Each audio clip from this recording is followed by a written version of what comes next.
चलिए, तो आज लॉन्ग कट नहीं शॉर्टकट की बात करते हैं। जैसे ये वाला सवाल है, आपने शायद करा भी होगा क्लास के अंदर। तो इसको हम मतलब सेकंड्स में कैसे सॉल्व करें, मतलब इसमें मान लीजिए आपको टेंशन फाइंड करना हो तो आप क्या करोगे, सबसे पहले कंस्टेंट इक्वेशन लिखोगे, एक्सेलरेशंस में आप कुछ रिलेशन लेके आओगे, फिर आप टेंशन डिपिक्ट करेंगे, फिर इक्वेशंस लिखेंगे, फिर आप जाके सॉल्व करेंगे। तो तकरीबन इस सवाल को सॉल्व करने के लिए एटलीस्ट मतलब 3 से 4 मिनट ज़रूर आपको लग जाएंगे। मैं आपको ऐसा चीज़ बता रहा हूँ कि आप जस्ट आपने कुछ नहीं करना है, बस आप 30 सेकेंड्स में इसको आप सॉल्व कर ले जाएंगे। ठीक है, तो देखिए कैसे करते हैं। सबसे पहले आपने लॉन्गेस्ट स्ट्रिंग ढूंढना है। लॉन्गेस्ट स्ट्रिंग ढूंढ के उसमें टेंशन टी दिखाइए आप। तो जैसे सबसे लंबा स्ट्रिंग कौन सा है, ये वाला, तो आपने इसमें डाला टी टी टी, ये आप जानते हो। अब टी टी इसमें है तो इसमें टेंशन कितना आ गया, 2t आ गया, बराबर। तो इस 2 kg को मैं m2 बोल रहा हूँ फिलहाल के लिए, और 1 kg को मैं क्या बोल रहा हूँ, m1 बोल रहा हूँ। तो इसका जरा देखिए, m2g मतलब वेट जो है वो डाउनवर्ड लगेगा, इसका वेट आपने डाउनवर्ड लगा दिया, बराबर। अब सबसे पहले देखिए कि इस t और 2t में कॉमन क्या है, t कॉमन है ना।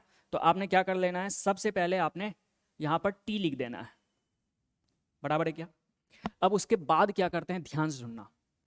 यहाँ पर देखो 1 kg को आप जरा देखो, तो 1 kg वाले ब्लॉक से अटैच्ड स्ट्रिंग में जो टेंशन का कॉफिशिएंट है वो कितना है, 2 है। तो आपने क्या करना है, यहाँ 2 लिख लेना है। देन उसके बाद आपने क्या करना है, यहाँ देखो वेट कितने के बराबर है, m1g, ये हमने लिख दिया, सही। अब जस्ट यहाँ जो 2 है इसका स्क्वायर करके आप यहाँ पर लिख दो, लिख दिया आपने। चलिए बहुत बढ़िया। अब यहाँ पर एक प्लस साइन दो, यहाँ पर थोड़ा गैप छोड़ देना, फिर यहाँ पर आ जाओ, यहाँ भी आप यहाँ पर प्लस ऐसे करके लिख देना, थोड़ा यहाँ गैप छोड़ देना है आपने। टेंशन का यहाँ कोफिशिएंट देखिए, टेंशन का कोफिशिएंट कितना है, 1, तो यहाँ पर आप लिखिए 1। इसका वेट कितने के बराबर है, m2g, तो m2g। बस आपने ध्यान ये रखना है कि ऊपर हमेशा जितने भी मासेज है उसके प्रोडक्ट बनने चाहिए, यानी कि यहाँ m1 है, यहाँ m2 है, तो m1 m2 आपका प्रोडक्ट बनना चाहिए ऊपर, बराबर। तो जरा देखना, यहाँ पर मैं मल्टीप्लाई कर देता हूँ, यहाँ m1 आप किसके साथ पहले लिख रहे थे, m1g है, यहाँ m1 है, तो आपको यहाँ m2 से मल्टीप्लाई करना है, और यहाँ m2 से मल्टीप्लाई करा है आपने, तो यहाँ भी आप m2 से मल्टीप्लाई कर लोगे, बराबर। चलिए यहाँ पर m2 है तो यहाँ पर आप m1 से मल्टीप्लाई कर लें, और यहाँ 1 था तो 1 का स्क्वायर आपने करा, 1 ही हुआ, और यहाँ पर क्या मल्टीप्लाई करा आपने, किससे, m1 से। बस टेंशन खत्म हो गया, आपने सॉल्व कर लिया है।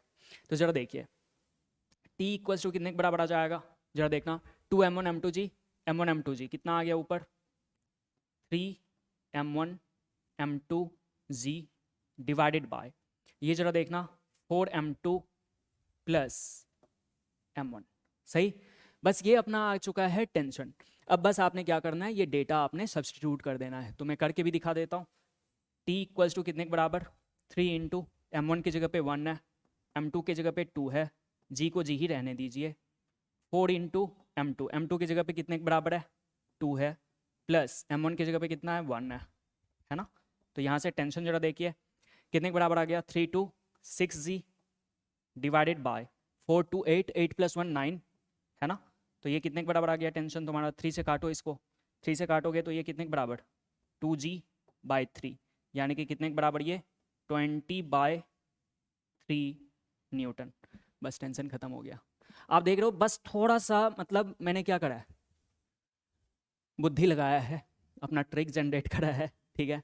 तो आपने इसी तरीके से क्या कर लेना है, क्वेश्चन को सॉल्व करना है, बशर्ते कि आपने ये ध्यान रखना है कि बस पुलिंग फोर्स यहाँ पर ऊपर लिखना है, वही फोर्स, मतलब आप m1g या m2g लिख रहे हो तो बस पुलिंग फोर्स वो बस होना चाहिए, बराबर है क्या।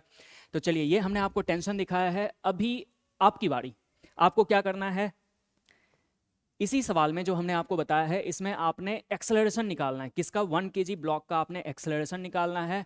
और आप कमेंट सेक्शन में अपना आंसर जाके ज़रूर लिखें, और फिर हमें बताएं कि आपका क्या आंसर आ रहा है। मैं रिस्पांस ज़रूर करूंगा, अगर आपका सही जवाब होगा तो मैं उसको पिन भी करूंगा कमेंट में, ठीक है। और अगले दिन थोड़ा और इससे अच्छा सवाल जो है उसका भी मैं ट्रिक बताऊंगा कि कैसे हम सॉल्व कर सकते हैं। Thank you.